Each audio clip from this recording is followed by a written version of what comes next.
Draymond Green continues to be severely underrated by certain sections of NBA fandom, and that is truly a shame.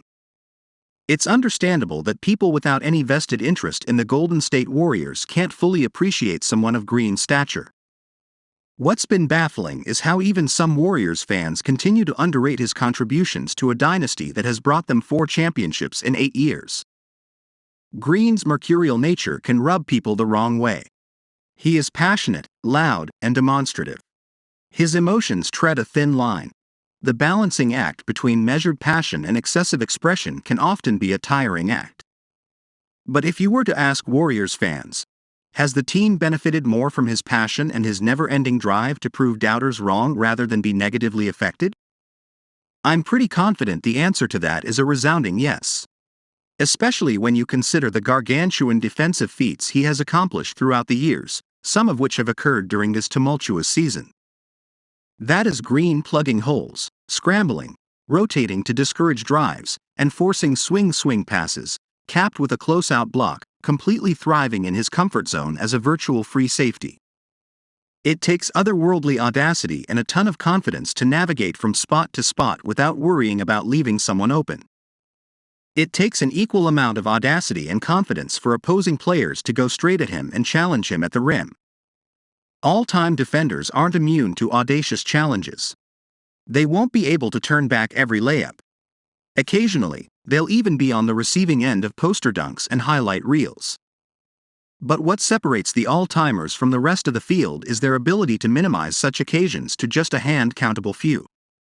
The rest of those challenges all look something like this.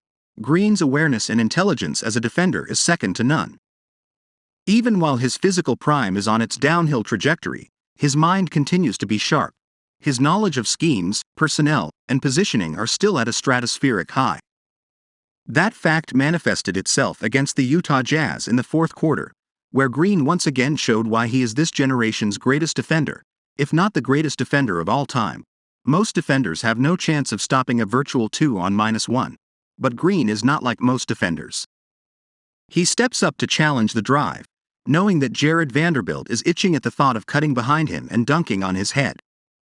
But first, if you are new to the Warriors news channel, take advantage and subscribe so you don't miss the latest news that happens in the world of basketball. We are always bringing you firsthand here. Enjoy and like this video, so that YouTube continues to bring you the latest Warriors news in the world of basketball. What Vanderbilt doesn't know is that is exactly what Green wants him to do. Green's step-up baits the pass to the cutting Vanderbilt. A quick flip of the hip and Green catches Vanderbilt up top. Vanderbilt hasn't been alone when it comes to Green discouraging or outright sending away challenges at the rim. Opponents shoot just 48.3% at the rim against Green this season.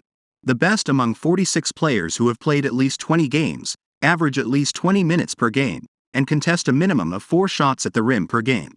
This shouldn't come as a surprise, but the Warriors have been immensely better on defense with Green on the floor this season. Their 109.5 defensive rating with him on the floor is the equivalent of second best in the league when eliminating garbage time per cleaning the glass. With Green on the bench, the Warriors sport a 119.0 defensive rating, equivalent to the second worst defense in the league. This 9.6 points per 100 possession difference on defense is second among 19 players with at least 780 minutes played this season, per cleaning the glass. Much like his running partner in Stephen Curry, Green has often been misconstrued as a mere cog in a machinery that isn't of his own making. Curry has been described as a system player on offense, while Green is often downplayed as someone who has benefited from a scheme replete with switchable wings and a high collective IQ. But to incorrectly assess Curry as an offensive system player and Green as a defensive system player are classic examples of missing the forest for the trees. Kerr adopted his motion offense and scheme versatile defense for good reason: to build around and maximize the talents of the 2 elite personnel he was given. While Kerr has developed a bit of a reputation as a coach who stubbornly sticks to his guns, he has shown a propensity to change things up if things aren't working. Funky lineup combinations and rotations have been a hallmark of his highly experimental tenure, but Kerr is willing to do the simple changes that are needed. For example, Kevon Looney, overmatched against the Jazz's core of stretch bigs and disadvantaged against the taller and lengthier Mason Plumlee in their game against the Charlotte Hornets, didn't see many minutes and was benched during the closing stages of the last two games. Looney is a sturdy and dependable center, but his shortcomings were there for everyone to see. His lack of athleticism and vertical pop has trouble against shot blockers, while recovering and closing out toward opposing stretch bigs are made difficult because of slow feet. Kerr made the executive decision to go small during clutch situations, rendering Looney as a mere spectator. But Looney wasn't a complete non-factor. He hauled in 12 rebounds against the Jazz, including an offensive board that led to huge three from a Warriors frontcourt rookie. Patrick Baldwin Jr. had perhaps his best game as an NBA player against the Jazz. In nearly 13 minutes of action, he scored 11 points on 7 shots, including a 3 of 5 clip from beyond the arc. What enticed the Warriors to pick Baldwin Jr. in the late stages of the first round was shown for everyone to see. It's hard to pass up on the combination of size, length, and shooting chops. He is a potential matchup nightmare for the rest of the league. Ironically, someone who could very well run the Looneys of the world off the floor because of his ability to stretch the floor paw.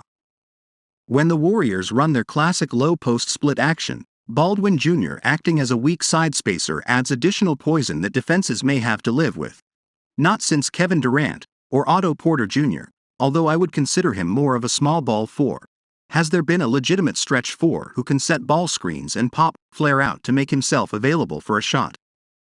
Even a split second of falling behind on pick and pops can get Baldwin Jr. all the time and space he needs to get off his shot.